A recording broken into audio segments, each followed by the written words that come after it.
I lost 70 pounds of fat, and this is how I did it.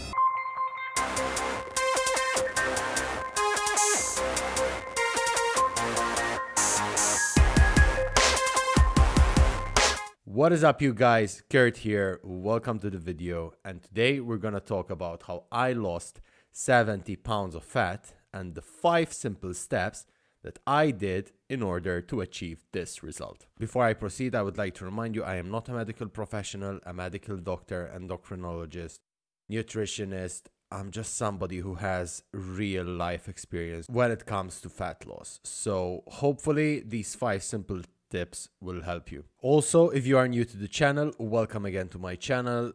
Feel free to hit the like and subscribe button. This will help me a lot. And also, as soon as you hit the notification button, you will be informed as soon as a new video is released. Feel free to share and comment down below. It will help with the algorithm. It will also help other people in this community to achieve the similar results that we are looking to achieve. Anyway, for those who maybe are not familiar with the metric system, 70 pounds is approximately, give and take, 31 kg, which is a lot if you have to think about it. Think 31 kg of fat on you, it's quite a big load to carry, so you can imagine how hard it was. Now, as the years went by, I went from looking like this, a bag of milk, to looking like this, a solid can of tuna. A very common question I get, like, for example, was it easy to lose the weight? Absolutely not. Was it worth it? Yes. I personally believe that everybody should give themselves the benefit of feeling fit. It's very, very important. It's a very unique feeling, and everything around you will be so much better once you are in a better shape. So without further ado, let's dive into these 5 simple steps. Step number 1, check your diet. But Kurt, is there a special diet that I should follow? No, there is no blanket statement, one size fits all diet. Diet I personally follow is a healthy, balanced diet. It is also what I recommend to the majority of my clients. Why did I say majority? The reason is this. If you want to stick to a vegan diet, if you want to opt for a keto diet, and you are able to stick to that the longest, then go for it. The diet you should be following is the diet that you can stick to the longest. That's the simple answer. Consistency will lead to results. It's always been like that, whether it's in your life, whether it's losing fat, whatever your goal is, you have to be consistent on the long term. Check what you're eating. See what you are currently eating and analyze. Is this actually good food? Is this beneficial for me? You don't need to go wear your science glasses and just go in the lab and test whether it's healthy or not. No, just use your common sense in order to distinguish between what's good and what's bad. Instead of looking at Instagram and scrolling mindlessly through all the edited pictures and whatnot, spend that time analyzing what you're eating. Look at your diet and see, is this good? Is it bad? What can I do and how can I replace it? For example, one tip that I'm going to give you is focus on high density, low calorie foods. And that will lead me to the second point, which is count your calories. Now, this is a bit of a tricky one because I'm pretty sure that those who are watching this video have done some research before and they've encountered calorie calculators. Personally, I use a fitness tracker, a calorie calculator, call it whatever you like. However, I don't follow it religiously. And the reason is this: they are not accurate. They're not the most accurate measure of calories. The most accurate measure is going to be your brain. So you have to so what should you do? Write down what you are currently eating. Look at the mirror and see, am I happy with the way I look? If it's a yes, then stick to what you're doing. Don't try to fix what's not broken. If you are maybe uncomfortable or you want to lose a bit of weight, that extra fat, why not? Reduce the amount of calories you are eating. Try to get an estimate. And that is why I personally use a fitness tracker. What fitness tracker do I use? I'm gonna link it down in the description. It's called chronometer, whatever people call it. This is not sponsored. I just love the fitness tracker. I found it to work best for me. And as I said, I only use it to give me an idea of how much calories should I eat. The way the fitness tracker works is by calculating your BMR and then adding extra calories depending on what exercise you're doing. BMR is basal metabolic rate, so pretty much the amount of calories your body burns just by doing nothing. Just by doing that, your body is burning calories. So then it calculates how much calories you need depending on your activity. Use it as a guideline. Use that as a guideline. Use the mirror for honest judgment, and use also your brain.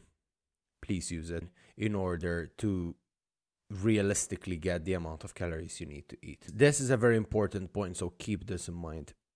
Calories in, calories out. If you want to lose weight, you need to eat less than you are currently eating.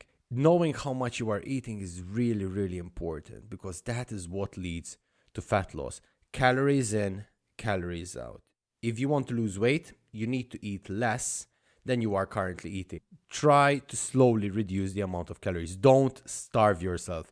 Starving yourself will lead into binge eating later, and it will all be a vicious circle, and it will never actually result in you losing weight. Now, in point number 2, I spoke about the importance of eating less than you are currently burning.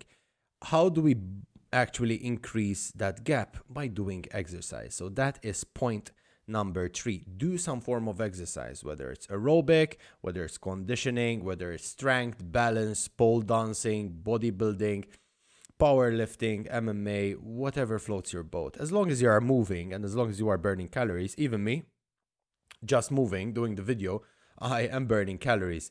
So that is very, very, very important. And you do exercise not just to burn calories. You do exercise also to feel better. After you do exercise, your body is going to be filled with serotonin and you're going to be happy. You're going to be more satisfied. And you realize it slowly becomes addictive. It has a lot of benefits. It gives you discipline. It gives you consistency. It makes you feel more confident. And these are never endless benefits of exercise. So it's a win-win situation. So highly, highly recommended that you do exercise. Personally, I'm a big advocate of resistance training. So that means lifting weights, seeing something heavy and picking it up from the floor, whether it's powerlifting, bodybuilding, strongman. I love it because it gives me that adrenaline rush. And also, the more muscle you have, the more calories you're going to burn. So think about it. And once you're done with your resistance training or your exercise of your choice, we can move on to point number 4, which is walking. Now, isn't walking an exercise? Yes, you're right, it is. However, I like to include walking on top of my resistance training. And the reason is this: walking is one of the best forms of cardio. And it's low impact, it's fun to do, and maybe some people are like, I get bored doing walking. It's fine. I have a very easy solution for you. You can listen to my podcast, From Fat to Fit. It's a fitness-related podcast. I analyze fitness concepts with no BS, what you need to hear and not what you want to hear, and also things that you need in order to help you achieve your goal, whether it's gaining weight, becoming stronger, or actually losing fat. It's available on Spotify, Google Podcasts, Apple Podcasts. The links are going to be down in the description, so feel free to check it out. Why walking? Walking is so basic. It's something that nearly everybody can do. Let's be a bit realistic. And it's so easy to do. Take out your grandma for a walk. Go out with your dog. Take some fresh air. It's so basic. It's so basic and yet so important. Doing this on top of your exercise, this walking is what actually burns the calories. Don't think that 1 hour in the gym is going to burn a lot of calories. 1 hour of walking will burn way more calories than 1 hour of lifting weights. So highly recommended. I personally do between 10,000 and 15,000 steps a day. I try to be as consistent as possible, and that is what will lead to fat loss at the end of the day. Walking also trains the most important muscle of the body. And no, I'm not talking about the biceps or the chesticles. I'm talking about the heart. It's very important. Do your cardiovascular exercise. It's not gonna lose muscle. You're not gonna burn muscle by doing cardio. Walking is very, very, very efficient, and I cannot emphasize that enough. Point number 5 is relax. Just relax, chill. Don't be stressed. Don't be too worried about calculating all the calories. And you cannot go out on the weekend and have that drink and glass of wine just because it's gonna be an extra 200 calories. You don't need to be that strict. Enjoy life. It's not just about exercise, losing fat, and looking fit. It's more than that. It's a marathon, not a sprint. The festive season is upon us. Eat that piece of chocolate. When you go out with your friends, have fun. Enjoy. Don't be too strict. If you have options and you are willing to do it, then go ahead. But you don't need to feel guilty and binge and stuff your face with food just like a pig in a buffet. It's balance, balance, and balance. Try to find the sweet spot. If you happen to slip, if you happen to overeat, nothing's gonna happen. Get back on track the following day. You're not gonna lose any progress. Just keep consistent for a long term, and that's when you will see results. So there you go, guys. Those are my 5 simple steps in order to lose fat. Thank you very much for staying here and for watching the whole video. If you like it, feel free to share and subscribe, hit the notification button. What are you currently doing in order to lose weight? Comment down below. Let's help each other. Let's build up a community. Your comment will help someone and vice versa.